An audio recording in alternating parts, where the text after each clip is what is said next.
Okay, so you guys have this night. Various stuff happens. Mm-hmm. You guys leave, and then the arrests happen afterwards. Yeah. But on that night, Mm-hmm.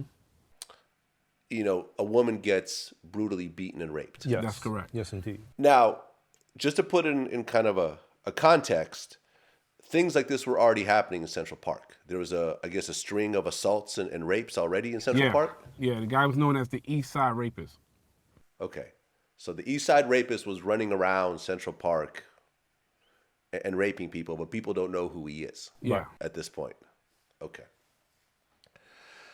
So then, a couple days after the incident, you guys start getting arrested. Mm-hmm.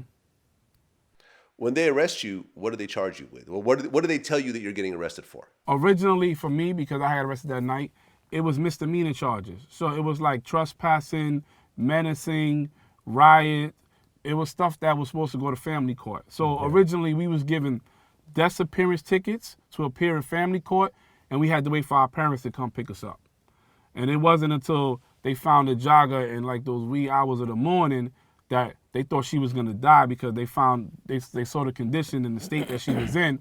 And so they called a Homicide North Detective Squad, who came in and said, all right, well, let us question the boys, those that you have in custody. Yeah. Okay. And she was brutally beaten and raped. I guess like her skull was fractured and so forth. I mean, I guess at one point they weren't even sure if she was going to live. Yeah, exactly. They didn't expect her to live at all. They didn't expect her to live. That's why they called a homicide squad to come on in, because they thought she was going to die. We got to remember too, from the reports that everybody knows about, this lady lost about 3/4 of her blood, and it was amazing in terms of that whole scenario as well, because then when they arrested us, even when they arrested those of us afterwards, them telling us, hey, we need y'all to get your clothes that y'all wore that night and things of that nature, none of us having a drop of blood on us, nobody's skin. I mean, she obviously put up a fight, but the way that they were trying to make the story sound, especially with Kevin Richardson, was that they tried to make the people believe that she had scratched him. But then when you tested the fingernails and did forensics and all of that stuff, nothing matched any one of us. Yeah.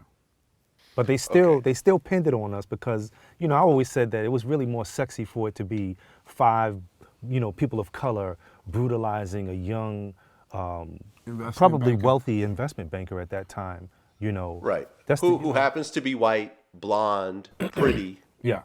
So it made for some very compelling headlines. Yeah. Definitely. Okay. So Raymond, let's go ahead and start with you. Mm-hmm. You get arrested. You get brought to the precinct. Uh-huh.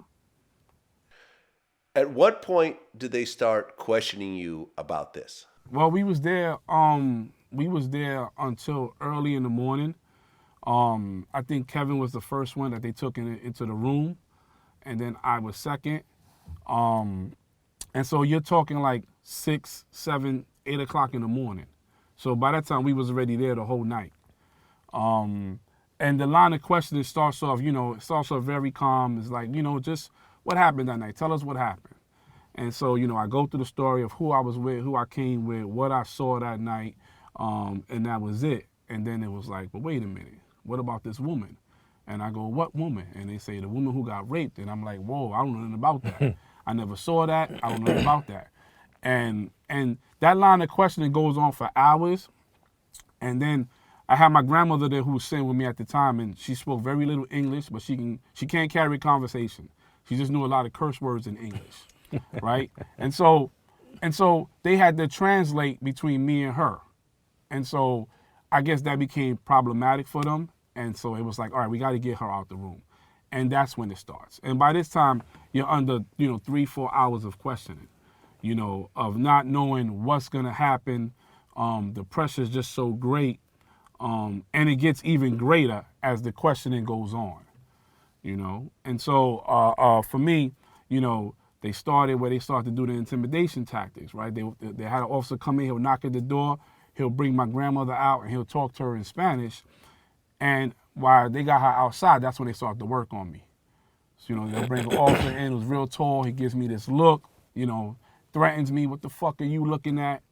At that point, I'm about 5'6", 120 pounds soaking wet. And And it just builds from there. It builds from there until they get me to a point that I feel like I'm so helpless, you know. And for me, that point came because with the officers coming in and out the room, it happened about 3 times. The third time is when the officer who's actually asking me the questions, where he just flips and he's like, I'm tired of this shit. He bangs on the table and he reaches for me. And at that point, I feel like I'm not going to make it out the precinct. I feel like I'm going to die, right?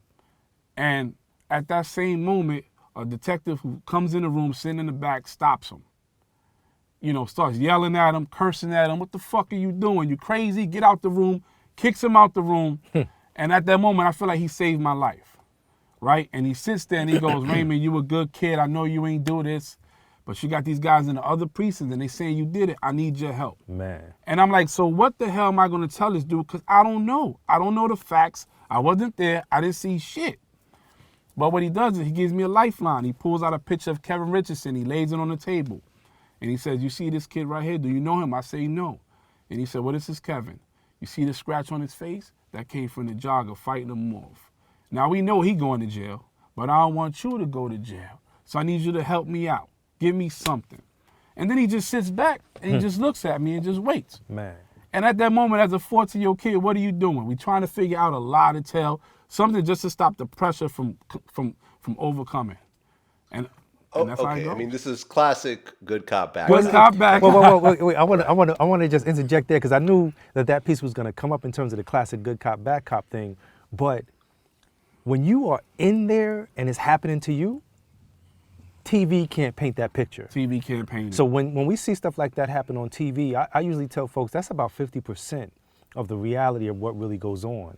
Like Raymond didn't think that the guy was faking. He thought the guy was about to kill him and come across that table. Yeah. But they probably scripted that stuff. Hey, listen, I'm gonna be the bad guy. You know what I'm saying? You make sure I don't go too far. You know what I'm saying? You know, and for us, we scared to death. Never been through it. Okay. So at no point do you ask for a lawyer or anything else like that? I guess you just don't even know about stuff like that at that point? I mean, they read the Miranda rights, but at that moment, you're just so afraid, and it's the fear of the unknown that it doesn't even compute for a 14-year-old kid. You know what I'm saying? Unless you have that experience and you've been through it before, you don't know nothing. You know what I'm saying? Or unless a parent is there to say, hold on, wait a minute, I think we need an attorney. But if it's just me and him, he can read the damn Declaration of Independence, and I'm just like, all right, whatever, you know? Oh, okay. Man. So at the end of all this questioning for you, Raymond, do you actually give them a story and admit to this crime that you didn't do? Well, what happened was I didn't give him a story. All I said was, Kevin did it, because it's the only person I know who was telling me Kevin did it. And then he says, well, what did Kevin do? And I said, well, Kevin was struggling with the woman, right? So now he goes, okay, what did Antron McCray do? And I go, who the fuck is Antron? I don't even know who this dude is. But he's like, he's there. We know he did it. And I go, okay, so Antron was grabbing the lady's legs. And then he goes, what did Steven Lopez do? And I go, I don't know. But he says, you know, this woman lost a lot of blood. We don't even know if she's going to make it. Something had to be used. She had all these injuries in her face and around her head. Something had to be used. A rock, a brick, a pipe. So now he's feeding me what he perceives is to be the facts. And that's options. Pick one. And I go, okay, a brick. And he says, well, who had the brick? I say, Steven Lopez. And he goes, okay. Now, I don't write nothing down. He writes everything down himself. Right. And this isn't being videotaped. At that point, no. Yeah. At that point, no. He's just writing it all down. And, you know, when we get to my part, he says, okay, so what did you do? And I said, I ain't do nothing. I was just watching the shit. And he goes, well, that's not believable.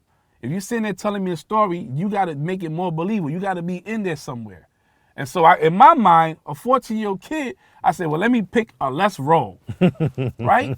So I go, okay, well, I was there and I reached over and I grabbed the woman's breast. And he goes, okay, fine. He writes it down and he goes, all right, you did a great job. I signed the statement and then he goes, okay, I need you to do one more thing for me. And I go, what? He says, I'm going to send you to another precinct. You're going to tell another officer the same story and you'll be fine. You want to go home, right? This is you helping me, I'm going to help you. And that's how it goes. Now, Yusef, what happened to you exactly? Shoot. So they brought me in after all of that. They come to my house. Now, mind you, that night, I had on almost like a sky blue, I had on a sky blue jacket, sky blue pants, and I had a flat top, and I was about 6'3", 6'2", 6'3", since I was about 12 years old. So I was pretty visible. I was one of those guys that if I'm walking through the park as tall as I was, you'd be like, yo, who's that? Tall guy with a flat top, you know? Mm-hmm. So from what I understand, they kept saying there was this tall guy with a flat top with us. They do their investigation, start going to the surrounding neighborhoods. You know, any of y'all know about a tall guy with a flat top? Yeah, that sounds like that dude Kane, because that was my nickname back then. And so, long story short, they figure out where I live, figure out what my real name is, and they go up to my house to see if they can get me. In the meanwhile, I'm riding up and down the elevators missing them because I'm looking for them. Because when I came home from school that day, I bumped into Corey, and Corey said, yo, man, the cops are looking for you. I said, the cops are looking for me for what? And I asked Corey, I said, did you do something last night? Because I know I didn't do anything. He said, nah, man, I left almost right after I got in there. So I said, well, you know what? Let's go to the cops and let's tell them what we saw. And I'm going to be home before my mom gets back. Now, what's so crazy, and Raymond already knows, what's so crazy is that my name was on a sheet of paper of people that they were looking for as suspects. When I came around the corner to my apartment building after a few hours of us playing cat and mouse and not finding each other, they finally are in front of my door. They see me, they ask me, who am I? And I say, I'm Yusef Salaam. They look at the piece of paper and say, this is one of the guys we were looking for. They ask Corey who he is. He said, I'm Corey Wise. They look at the sheet of paper. They say, your name is not on the list, but you want to go downtown with your buddy? You'll be right back. Now, that's the craziest part about this story is that Corey spent 13 years in prison for this crime that he didn't commit. Yeah. Just because he said, all right, I'm going to go downtown with my boy, you know what I'm saying, just to make sure he all right. Not knowing that that was part of the tricks, you know. Okay. And so when they brought me down and brought us down into the precinct, Corey's 16, they already searched me in the hallway of my apartment building. They took my wallet, they took my keys, and they took, on my keys I had a little pocket knife, you know, with a jade bird on it. But in my wallet, I had a bus pass. Now, for folks who remember, these bus passes back then it was a piece of paper with a hologram on it that you wrote your name and your birth date on it. But I had my official hospital medical card in my wallet as well from Mount Sinai Hospital. So we go down to the precinct. They put us both in two separate rooms, and they start asking us about the night. Well, I knew they asked both of us because they asked me about the night. Things progressed, and they did the same thing. They was like, well, what about the woman? And I'm like, what are you talking about? What woman? I'm telling you, this is what I saw. Now, in the meanwhile, I hear them working on Corey in the next room, and they leave me alone for a while, and I ended up falling asleep. And I woke up, and I was wide awake to the sound of a loud bang. And I was immediately scared to death. I mean, like every hair on the back of my neck was on edge. And I'm like, damn, the heck is going on? And then I hear Corey yelling, okay, I'll tell you. I'm like, oh, shucks. I don't, you know, like Corey, Corey, if you ever get a chance to talk to Corey about who Corey was back then, Corey was the type of guy that if you was going somewhere, you'd be like, yo, Corey, come with me to watch my back. Because Corey was that dude. He was your ace in the hole. He'd watch your back, you know? So for me to hear Corey yelling in the next room like that, I'm freaking out. I'm scared to death. I'm like, yo, what the heck is this? They tiptoe back into the room that I'm in, and they look at me, and then they say, you're next. So by this point, I'm like, I don't know what's going on. I don't know what I'm gonna tell these people. Man, my mom don't even know I'm here. Because in my mind, I'm like, I was going to the precinct to tell them what I saw, and I was gonna be home before my mom got back. In the meanwhile, they had already, I don't know if they took Kevin and Corey back to the scene of the crime already, But sometime during that particular night, they took them back to the scene of the crime. Mind you, we didn't have any evidence of any kind of violence that we had done on our clothes.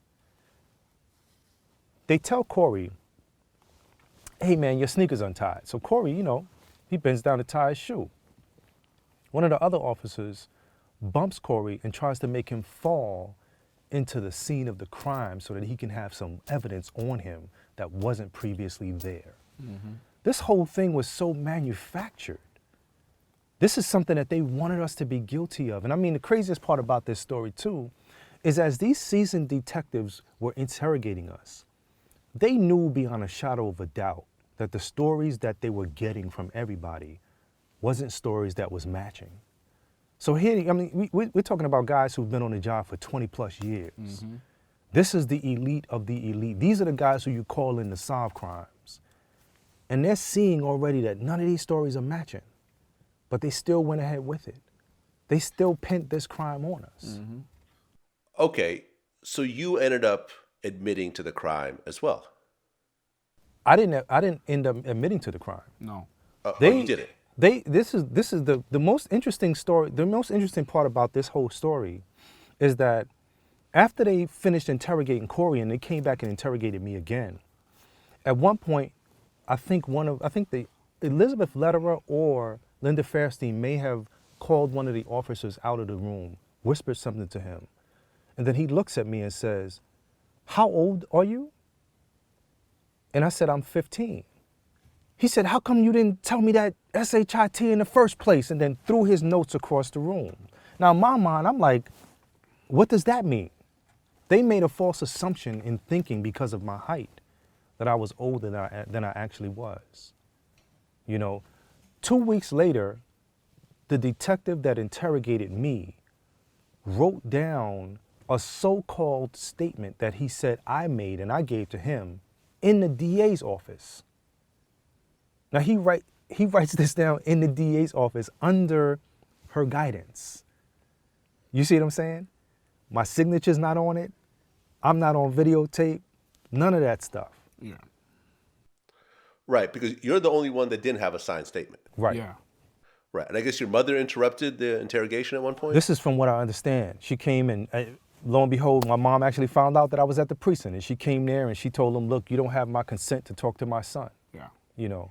And I always tell people too, like one of the most interesting things about this is that we have to understand that even sometimes when parents are in the room, that doesn't necessarily mean that the parent is savvy enough to know that this is a road that they shouldn't be going down. Yeah.